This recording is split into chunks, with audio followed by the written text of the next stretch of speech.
kita nggak bisa bayar utang padahal kita sudah berusaha, itu bagaimana Ustaz? Tentu saja yang paling pertama teman-teman, jangan utang kecuali darurat, itu dulu. Jangan buka pintu utang. Ada orang subhanallah dari utang ke utang, ini nggak boleh. Membuka utang secara sengaja bisa masuk dalam bab dosa loh ya, karena membayarnya wajib, gitu kan? Apalagi kalau menunda, kata Nabi SAW, matlul ghani zulmun, penundaan terhadap pembayaran bagi orang yang mampu adalah zulm, kezaliman, dosa besar. Nggak boleh. Jadi ulama masukkan kalau utang tanpa sebab dia mampu, maka ini kezaliman, nggak boleh. Kenapa dia buka masalah hidupnya di situ? Kalau dia mati kan jadi masalah, gitu kan? Sampai orang mati syahid aja diampuni semua kecuali utangnya, nggak boleh. Ada pernah sahabat meninggal masih punya utang dengan orang Yahudi, maka temannya mimpi kalau di lehernya ada lingkaran warna hitam. Lalu waktu ditanya kenapa tuh, dia bilang ini utang saya sama orang Yahudi yang belum saya bayar.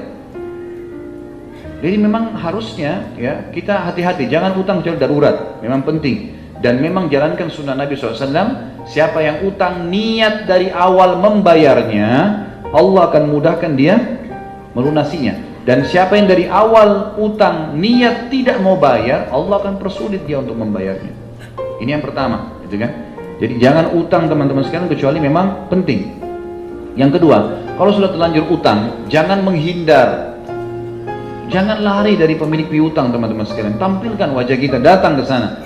Maaf ya, saya betul-betul tidak bisa bayar, tapi saya niat mau bayar. Bisa ditulis akad apa, kesepakatan apa, dan saya akan berusaha. Insya Allah kalau orang niat betul-betul mau membayar, Allah mudahkan. Jangan menghindar. Yang jadi masalah dan jadi beban hidup antum, bisa juga orang yang pemilik piutang itu dia sedang terzalimi, dia doakan keburukan, malah jadi susah. Ada orang nggak ditelepon, nggak diangkat, ya di SMS gak dibalas, padahal waktu mau pinjam luar biasa usahanya dia untuk mendekat, gitu kan? Makanya harus hati-hati teman-teman sekalian. Jadi jangan menghindar, jangan menghindar. Kemudian yang ketiga, dahulukan hutang dari semua kebutuhan. Sekarang pendapatan antum 1 juta, 2 juta per bulan, utang antum ada 1 juta misalnya. Kalau dibayar setengah mungkin saya tidak bisa hidup, susah, 1 juta aja. Baik, datangi orangnya, maaf ya saya punya gaji 2 juta, pas-pasan saya nggak punya, saya harus bayar mungkin 300.000 per bulan, bisa nggak? Saya bayar ini, saya selesaikan, atau 500.000, negosiasilah sama dia maksimal, dan sampaikan apa ada, memang saya nggak bisa, kalau diambil semua saya nggak bisa hidup, anak saya butuh susu, istri saya butuh uang, dan seterusnya. Maka insya Allah dengan cara ini, mudah-mudahan bisa tertanggulangi masalah utang itu. Kalau sampai meninggal pun tidak bisa bayar, maka tentu dianjurkan untuk mewasiatkan ya, mewasiatkan. Dan bagi teman-teman yang punya piutang, dengarkan hadisnya, yang punya piutang, yang mengutangkan orang. Kata Nabi SAW, ya, siapa yang mengeluarkan atau memudahkan urusan seorang muslim di dunia, Allah akan mudahkan urusannya pada hari kiamat. Atau siapa yang memudahkan seorang muslim keluar dari masalahnya di dunia, maka Allah akan keluarkan dia dari masalah-masalah di akhirat. Kata ulama termasuk adalah utang. Termasuk dalamnya adalah utang. Termasuk dalamnya adalah utang.